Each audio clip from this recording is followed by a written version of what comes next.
तू परवाज है, तू परवाज है उड़ता जा, तेरे आगे आसमां अभी बाकी है। तू मुसाफिर है चलता जा, तू मुसाफिर है चलता जा, तेरे पैरों के निशान अभी बाकी हैं।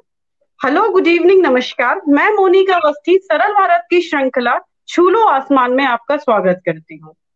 दोस्तों, हमारे साथ आज जो शख्सियत या व्यक्तित्व मौजूद है, उनका परिचय विशेष एवं प्रेरणादायक है।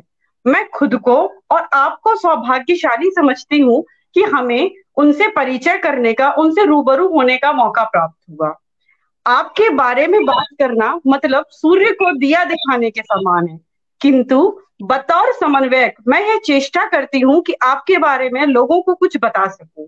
आप विश्व भर में जल पुरुष के नाम से विख्यात हैं। आप तरुण भारत संघ के संस्थापक हैं। 2001 में आपको रमन मैग्सेसे पुरस्कार जल प्रबंधन एवं वाटर हार्वेस्टिंग के लिए प्राप्त हुआ। 2005 में जमनालाल बजाज पुरस्कार विज्ञान एवं प्रौद्योगिकी के लिए प्राप्त हुआ। 2008 में द गार्जियन उन 50 लोगों की विशेष सूची जो ग्रह बचा सके, उनमें आपका नाम मौजूद था। 2015 में स्टॉकहोम पुरस्कार, जिसे पानी पानी का नोबल भी कहते हैं, वह उससे आप पुरस्कृत हुए।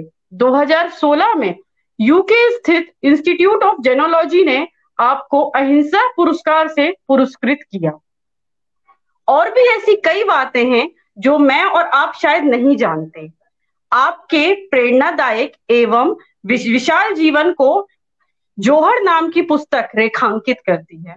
तो देर ना करते हुए स्वागत कीजिए आदरणीय बापूजी, वाटरमैन डॉक्टर राजेंद्र सिंह जी का। प्रणाम सर, अनेक अनेक स्वागत, आभार समय देने के लिए आपका। नमस्ते नमस्ते। बापूजी, वाटरमैन अपने आप में बहुत विशाल नाम है, और इस विशाल उपनाम के पीछे की यात्रा मैं चाहूंगी आप साझा करें हमसे जुड़े लोगों से। देखिए, मैं तो आयुर्वेद का स्नातक था और भारत सरकार में जयपुर में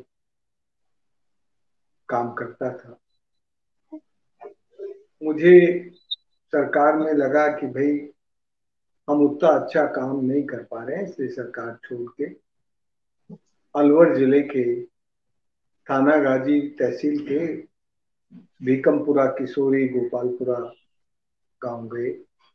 और गोपालपुरा में लोग बेपानी होके उजड़ गए थे। वैसे तो पूरा इलाका ही उजड़ गया, लेकिन उस समय बहुत रतौंधी का रोग था, नाइट ब्लाइंडनेस।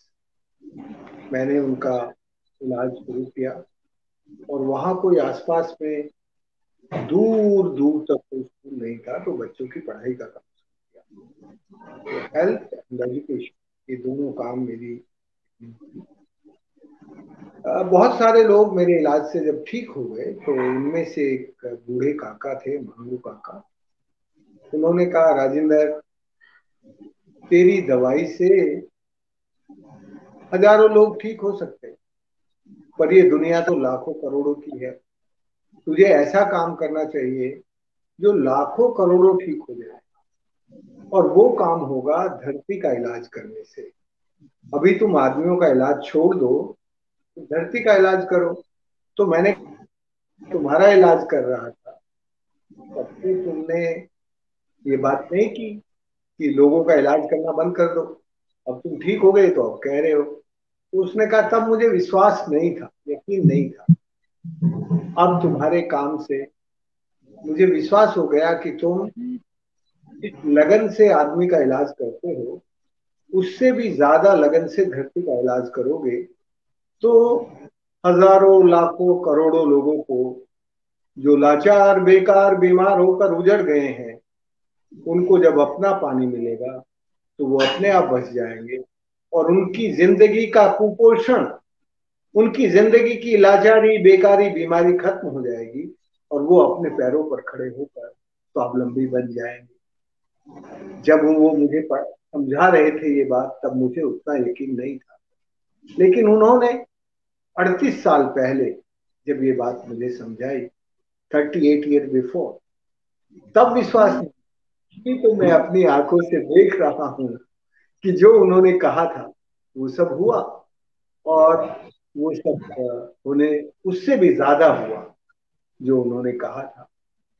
हम 11,800 जोहड़ बांध तालाब बना पाए, 12 सूखी हुई नदियों को रिजुनेट कर पाए, 2.5 लाख कुएं रिचार्ज कर पाए, 17 लाख लोग वापस अपनी जमीन पर आकर खेती करने के लायक बन गए, क्योंकि उनके कुओं में पानी आ गया तो वापस आ गए खेती करने।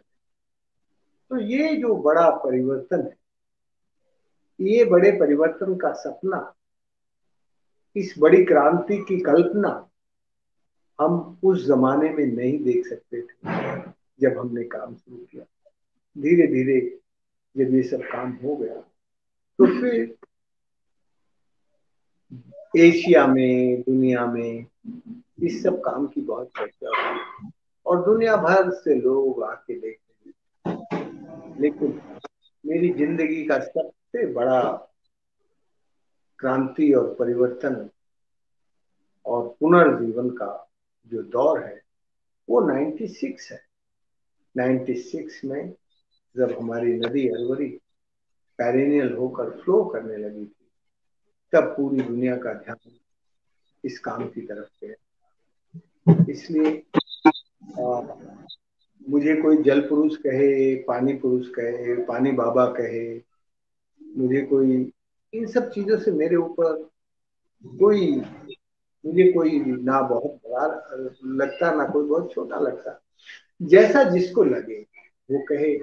सबसे पहले 95 में टाइम्स ऑफ इंडिया ने पूरा फुल पेज करके वाटरमैन कह के लिखा।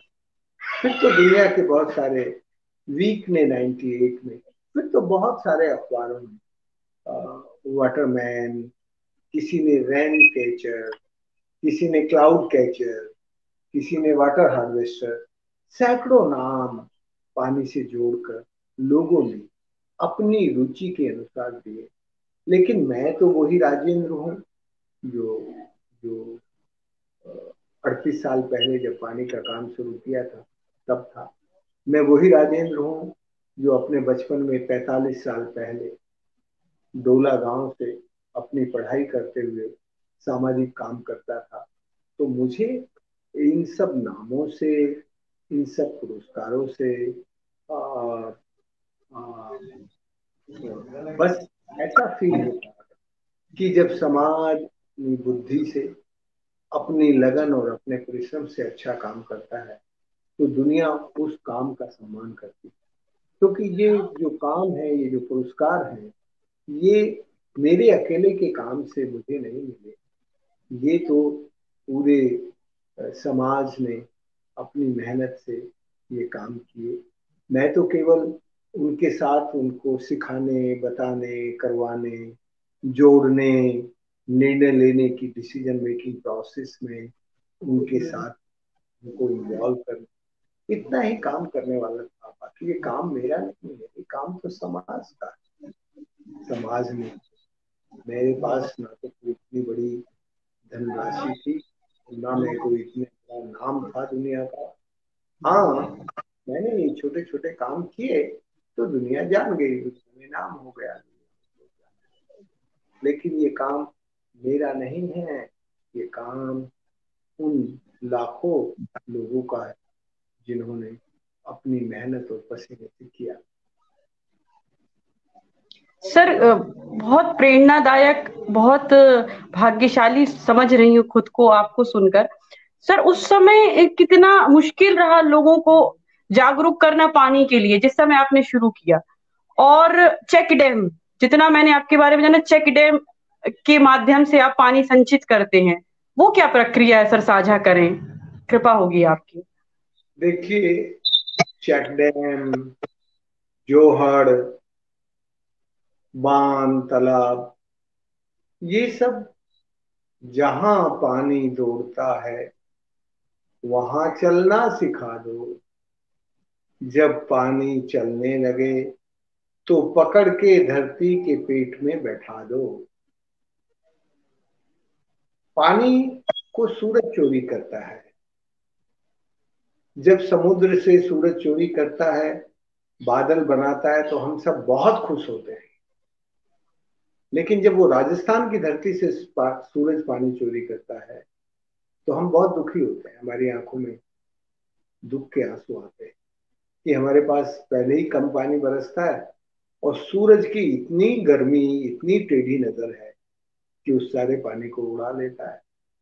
तो आ, हमारा जो काम था वो सूरज की चोरी रोकने का काम, कि राजस्थान से सूरज चोरी ना कर सके। इसलिए हमने जो पानी दौड़कर इरोजन करता हुआ, सिल्टिंग करता हुआ नीचे चला जाता था, उसको जहां धरती में फ्रैक्चर्स थे, जहां एक्यूफर्स थे, उनको समझ के उनके ऊपर पानी को रोका। वो पानी धरती के पेट में चला गया। धरती का पेट जब पानी से भर गया तो पानी का लेवल ऊपर आया और फिर पानी नदी में वर्ष भर बहने लगा। नदियों को रिजुनेट करना कोई बहुत कॉम्प्लिकेटेड साइंस नहीं है, वेरी जी। सिंपल। इस साइंस को गांव के लोग अपनी लैंग्वेज में, अपनी भाषा में कहते हैं कि जब पानी बरसता हो और धरती पर दौड़ता हो तो उसे पकड़ लो और धरती के पेट में बैठा दो। धरती बड़ी दयालु है। धरती जितना लेती है उससे ज्यादा वापस देती है। इसलिए इस काम से हमारी नदियां बहने लगी। देखो, यदि आज तुम देखो तो आज का जो विकास है वो हमारे ज्ञान का विस्थापन करता है, फिर बिगाड़ करता है, फिर विनाश करता है। विनाश क्या है? विकास विनाश क्या है? विकास के कारण कोरोना जैसी बीमारियां आती हैं। विकास के कारण बाढ़ और सुखाड़ आता है। ये जिस तरह का विकास हम कर रहे हैं, इस विकास में हमारी धरती पर बाढ़ और सुखाड़ बढ़ रहे हैं। तो हमारा ये जो लालची विकास, जिसको महात्मा गांधी ने कहा कि ये नेचर हम सबकी जरूरत पूरी करती है, लेकिन एक भी व्यक्ति का लालच पूरा नहीं कर सकती। और आज तो हम सब लालची हो गए हैं। तो जब सब लालची हो जाए, सबको विकास का लालच लगा हो, सब विकास करना चाहते हो और केवल धरती से लेते लेते लेते ही हो, धरती को कुछ वापस देते ना हो अपनी मेहनत से, अपने पसीने से, तो ये जो शिक्षा है, ये शिक्षा हमारे साची धरती प्रकृति पर अतिक्रमण सिखाती, जैसे रावण करता था, फिर प्रदूषण करती है, फिर शोषण करती। तो ये विकास की आधुनिक शिक्षा है। इसने अतिक्रमण, प्रदूषण और शोषण हमें सिखाया है। इसके कारण हमारी धरती पर बाढ़ बढ़ रही है, सुखाड़ बढ़ रही है। इस बढ़ती बाढ़ और सुखाड़ से यदि बचना है तो फिर हमारी पढ़ाई में शोषण, अतिक्रमण, प्रदूषण ना होकर पोषण होना चाहिए। जिस दिन हमारी पढ़ाई में मानवता का और प्रकृति का बराबर पोषण हमें सिखाया जाएगा, हमारी प्रकृति के पोषण की विधि सिखाई जाएगी, उस दिन धरती में कोरोना जैसी बीमारी नहीं आएगी। कोरोना जब आता है जब तुम्हारी फूड चेन में से, तुम्हारी बायोडाइवर्सिटी में से, जीन पूल में से बहुत सारी चीजें खत्म हो जाती हैं। तो फिर इस तरह के वायरस को जो खाने वाले जंतु हैं वो धरती पर नहीं रहते, तो ये इमर्ज होता है हमारे शरीर से बाहर। ये बिल्कुल डेड बॉडी है, लेकिन जैसे ही हमारी नाक में और हमारे मुंह में जाता है, हमारे ब्लड के साथ संपर्क करता है, तो हमारी प्रोटीन को अपने ऊपर कवर कर लेता है। आरएनए कवर करके अपना रूप बदल लेता है। इसीलिए मैं इस कोरोना को बहरूपिया कहता हूँ। बहरूपिया हिंदी का शब्द इसका जीन बहुत छोटा है, इसलिए ये बहुत ज्यादा म्यूटेड होता है, बहुत फास्ट म्यूटेड है। इसीलिए वेरिएंट, इसके बहुत सारे वेरिएंट हो गए हैं। तो तुम कल्पना कर सकती हो कि पिछले साल कोरोना में हमारे लोग नहीं मरे थे। पिछले साल कोरोना की हवा थी। इस साल कोरोना ने तूफान ला दिया। यदि हमने प्रकृति के साथ ऐसा ही विनाश किया तो अगले आने वाले समय में, अगले आने वाले सालों में ये इससे भी ज्यादा भयानक होगा। इसलिए चार्ल्स डार्विन की बात, हमारे वेदों और उपनिषदों की बात याद करनी चाहिए कि इस प्रकृति में वो ही जीवित रहेगा जो इस प्रकृति को पोषित करेगा, जो इस प्रकृति के अनुकूल अपने को बदल सकेगा। ईशावास्य उपनिषद में कहा है कि जो इस प्रकृति से त्याग कर ग्रहण करता है वो इंसान है। जो अपना त्याग किए बिना इस प्रकृति से लेता है वो चोर है। ईशावास्य उपनिषद में हजारों हजार साल पहले ये बात कही, लेकिन हम आज वही कर रहे हैं, प्रकृति से केवल लेते जा रहे हैं, लेते जा रहे हैं। इसलिए यदि आप एक बेहतर दुनिया, यदि आप अच्छी दुनिया बनाना चाहते हैं तो क्या नहीं।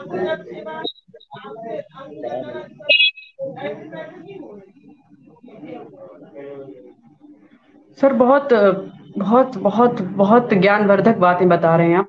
सर मेरा एक प्रश्न आपसे इन्हीं प्रश्नों में से उपजा है। आपने कहा कि हम प्रकृति को देंगे तभी चीजें संतुलित होंगी। तो ये जो कल्चर है देने का, या फिर ये जो संस्कृति है, वो हमें हमारे पुरखों से मिलती है, या शिक्षा से मिल सकती है, या हम जो पढ़ें वो सीखें वो करें। तो क्या आपको लगता है कि जल बचाओ या फिर प्रकृति बचाओ ऐसी चीजों को जो है पाठ्यक्रम में, सरकारी और प्राइवेट पाठ्यक्रम में डालना चाहिए? कि क्या दिशा निर्देश है, इसे भी पाठ्यक्रम का हिस्सा बनाना चाहिए बच्चों के लिए, ताकि वो उनकी परवरिश ही वैसी हो कि वो सीखते ही चले, उन्हें अलग से सिखाना ना पड़े ये चीज कि प्रकृति का दोहन नहीं करना है। पाठ्यक्रम में तो जरूर होना चाहिए पाठ्यक्रम, बल्कि ये पूरी शिक्षा प्रकृति का पोषण करने वाली विधियों की जानने वाली शिक्षा होनी चाहिए। आज की जो शिक्षा है, तुम देखो जरा आंखें खोलकर, जो इंजीनियर्स और टेक्नोक्रेट्स बनते हैं वो maximum use of natural resource का एक्सट्रैक्शन करने की इंजीनियरिंग और टेक्नोलॉजी पढ़ते हैं। और जब वो नेचर को एक्सट्रैक्ट करते हैं तो नेचर पॉल्यूट होती है, और फिर जब वो पॉल्यूट होती है तो जहां पॉल्यूशन नहीं है वहां ये टेक्नोक्रेट, ये इंजीनियर एनक्रोचमेंट करते चले जाते हैं। तो ये जो मॉडर्न एजुकेशन है वो हमें एनक्रोचमेंट, एक्सट्रैक्शन और पॉल्यूशन करना सिखाती है। हमारी आधुनिक शिक्षा को इस बुरे प्रभाव को रोककर ऐसी शिक्षा हमें देनी चाहिए जिसमें से हमारा जल, जंगल, जंगली जीव ये सब पोषित हो सके, और साथ ही साथ उनके पोषण के साथ हम मानव भी पोषित हो सके। हमारा पूरा प्लेनेट, पूरी प्रकृति, हमारी नदियां, हमारे पहाड़ सब पोषित हो। पहाड़ों का नरिशमेंट जंगल है।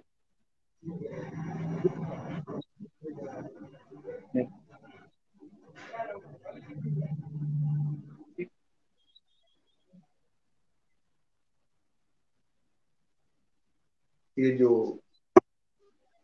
एजुकेशन है, education nourishment of humanity and nourishment of nature. यदि हमारी सरकारें जल्दी से जल्दी इस काम को करें तो 10 साल के अंदर पूरा सिनेरियो बदल जाएगा। तुम्हें एक बात समझना जरूरी है कि ये जो कोरोना जैसे खतरे, बीमारियां हमारे जीवन में आ रही हैं, ये क्यों आ रही हैं? क्योंकि हम पूंजीवादी और समाजवादी, कोई भी आइडियोलॉजी हो, फाइनली ये सारी ideology profit, economic, global competition में लीडर बनना चाहती है, जी। वैश्विक आर्थिक प्रतियोगिता में आगे निकलना चाहती है सबसे। वो अमेरिका का पूंजीवाद हो या चाइना का समाजवाद हो, साम्यवाद हो। तो जब हमारे मन में हमारा लालच हो, वो लालच छोटा मोटा नहीं, वो लालच रावण से भी बड़ा। रावण ने जब एनक्रोचमेंट किया, सीता का हरण किया, तो वो एक तरह से इस नेचर पर, इस प्रकृति पर, इस ह्यूमैनिटी पर एनक्रोचमेंट था। फिर वो इस धरती से आसमान तक सिड्डी लगाना चाहता था, बादलों को पकड़ना चाहता था, हवा को कब्जे में करना चाहता था। ये जो कल्पना रावण की थी, जो लंका का राजा था, उनसे बड़ी कल्पना हमारे लीडर्स की है। तो जब हमारे लीडर्स की आंखों का पानी सूख जाता है, जब हमारी दुनिया के लीडर्स की आंखों में पानी नहीं रहता प्रकृति के प्यार का, तो फिर तुम कल्पना कर सकती हो कि उसके आने वाले समय के परिणाम क्या होंगे। जल ही जीवन है, ये पंक्ति सर बचपन से, या मैं मुझे लगता है जब पैदा होते हैं सुनते हैं, लेकिन इस पंक्ति को जो जीवन है वो आपके प्रयासों ने दिया। तो सर मैं चाहूंगी आप युवाओं को, या जो लोग, क्योंकि सर अब एंड्रॉइड का जमाना है, सब फोन में ही देखते हैं, और अब सभी का सौभाग्य है कि आज आपसे रूबरू हैं सभी। तो मैं चाहूंगी इस पंक्ति के पीछे जो आपके अथाह प्रयास हैं, उसके उससे जुड़े निर्देश दें आप लोगों को कि क्या हमें अपने दैनिक जीवन में, हाँ, सुधार लाना चाहिए, क्या हमें अपने रोजमर्रा के जीवन में सुधार लाना चाहिए, जिससे संचय हो, थोड़ी मात्रा में ही सही। जैसे आप, हम सभी जानते हैं कि बूंद बूंद से घड़ा भरता है, तो जो बूंद बूंद वाले प्रयास है वो चाहूंगी मैं एक बार आप साझा करें। जो लोग देख रहे हैं, युवा हैं, कुछ बच्चे हैं, वो सीखें कि क्या प्रयास वो अपने रोजमर्रा में लाएं। जल ही जीवन है, जी। ये बात तुमने कही, मैंने सुनी, लेकिन हमारे जीवन की कल्चर में, हमारे जीवन के संस्कार और व्यवहार में है कहाँ? हम भारत के लोग जब तक अपने भगवान को पहचानते थे, हमारा भगवान कौन था? भय से भूमि, गय से गगन, वै से वायु, अ से अग्नि और नय से नीर। ये जो भगवान है, इस भगवान का सम्मान जब तक हमारे मन में था, तब तक हम नीर, नारी और नदी का नारायण मानकर, नीर, नारी और नदी को नारायण मानकर अपनी प्रकृति को बनाने वाला, अपनी प्रकृति और जीवन को चलाने वाला मानते थे। आज हमारा वो ज्ञान छुप, इसलिए सबसे पहले हम अपने भगवान को पहचाने कि हमारा भगवान किसी मंदिर मस्जिद में बंद ताले में नहीं है, वो हमारे साथ है, वो हमें जीवन देता है, वो हमारी रक्षा करता है। और हमारा भगवान ये पंच महाभूत है। इन पंच महाभूतों में यदि हमारा विश्वास है, तो जीवन की शुरुआत जल से होती है। जल के अमीबा से इस कॉम्प्लिकेटेड लाइफ ऑफ ह्यूमन, इतनी लंबी यात्रा, लाखों साल की यात्रा, अमीबा से लेके इंसान बनने तक, इसको यदि हम समझ लें तो दो बातें समझ। सबसे पहली बात ये कि जल यदि हमारा जीवन है तो हम सुबह उठते के साथ पानी से मुंह धोते हैं, दांत धोते हैं, फिर नहाते हैं। तो निजी जीवन में हम दांत धोते हुए पाइप खुला छोड़ देते हैं। तो हम निजी जीवन में कैसे कम से कम पानी से अपने जीवन को पानीदार बनाएं। फिर हमारे पारिवारिक जीवन में हमारा घर, हमारा पूरा परिवार आता है। तो घर और परिवार, घर की छत पे बरसने वाला पानी, उसका ठीक से संरक्षण करना। और हमारा परिवार भी जल उपयोग दक्षता को समझकर, जल के उपयोग की दक्षता बढ़ाकर जल को अनुशासित होकर उपयोग करना शुरू करें। उसके लिए जो भी वाटर लिटरेसी, जो भी जल की साक्षरता जरूरी है, उसको समझे। और तीसरी आखिरी बात, परिवार एक मोहल्ले से बनता है, मोहल्ले में रहता है। तो फिर उस मोहल्ले का पानी कैसे ठीक हो, फिर गांव में रहता है तो गांव का पानी कैसे ठीक हो, फिर शहर का पानी कैसे ठीक हो, फिर राज्य का और फिर देश का। जब तक आप अपनी पर्सनल लाइफ में वाटर इज अ लाइफ नहीं करोगे, तब तक रेस्पेक्ट ऑफ वाटर आपकी लाइफ से शुरू नहीं होगी। तो जब तक आपकी रेस्पेक्ट ऑफ वाटर शुरू नहीं होगी, तब तक आपके जीवन में रिड्यूस यूज ऑफ वाटर नहीं होगा। तब तक फिर आप रिट्रीट, रिसाइकल और वाटर का रीयूज का संस्कार और व्यवहार नहीं अपनाएंगे। और फिर finally water can rejuvenate this planet. तो जो फिर पूरे ब्रह्मांड का जल का ज्ञान है, वो तुम्हारे मन मस्तिष्क में नहीं आएगा। इसलिए मैं आप सब युवाओं को, आप सब विद्यार्थियों, शिक्षकों और जो भी आज ये बातचीत में जुड़े हैं, बस आखिर में इतना ही कहना चाहता हूँ कि यदि हम जल को जीवन मानते हैं, तो जैसा व्यवहार तुम अपने जीवन के साथ, अपने शरीर के साथ करते हो, वैसा ही व्यवहार पानी के साथ करो। जब तुम अपने जीवन का को जल मानते हो, तो फिर जल को जीवन मानकर वैसा ही व्यवहार करो। जय हिंद, धन्यवाद। अनेक अनेक धन्यवाद आपका सर, साभार मैं आपका। अभी आपसे इजाजत ले सकता हूँ। Thank you very much. नमस्कार। नमस्ते।